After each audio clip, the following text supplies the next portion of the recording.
Hey folks, Mike Johnson here. If it's got wheels and an engine, you're in the right place.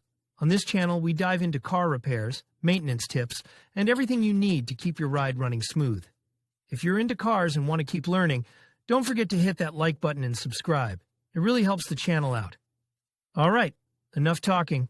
Let's get into it. Drive belts last a long time these days, usually over 100,000 miles. But eventually, they crack, fray and need replacing. Does your drive belt look like it's seen better days? If so, you might want to try replacing it yourself. Usually, exchanging a belt is a relatively simple job requiring only basic hand tools. How to change a drive belt. Most modern cars have a single serpentine belt that surrounds all the engine-driven accessories, i.e., the alternator, air conditioning compressor, etc. The belt connects the accessories to the crankshaft pulley so that they can be driven off the engine. The drive belt connects all engine-driven accessories to the crankshaft pulley, so they can be driven off the engine. On the other hand, older vehicles often use several V-belts, also known as fan belts, to connect the accessories to the crankshaft pulley. Tools required to replace a serpentined drive belt. Since most vehicles currently on the road have a serpentine belt, we'll be covering the replacement of this type of belt in this article.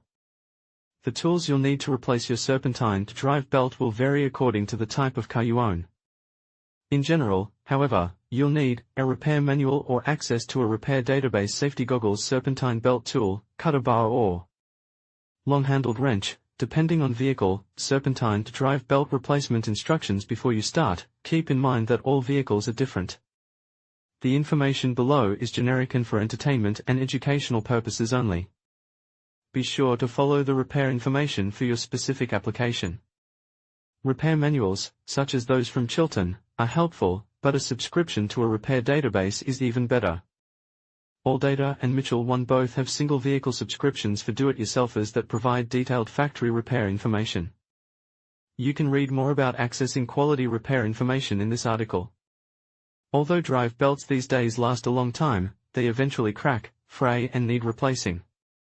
Removing the serpentine drive belt, put on your safety glasses. Note how the belt is routed before removing it. Some vehicles have a belt routing diagram sticker located in the engine compartment for reference. You can also use your phone to take a picture of how the belt is routed. Locate the automatic drive belt tensioner.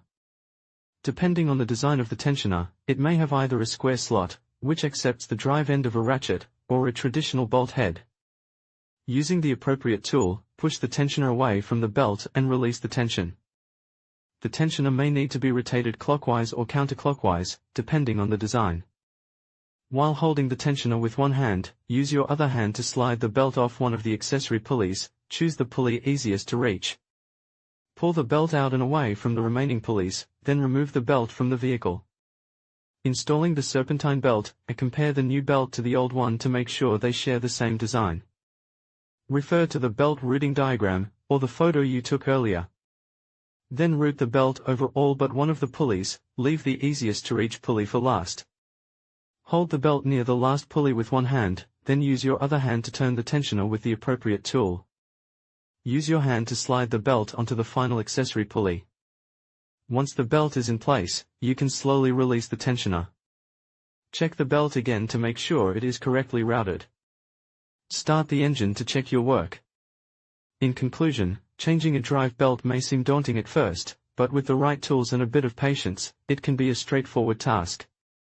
Remember to always consult your vehicle's manual for specific instructions and safety precautions. By following the steps outlined in this video, you can ensure your vehicle runs smoothly and efficiently. Thank you for watching, and don't forget to subscribe for more helpful tips and tutorials.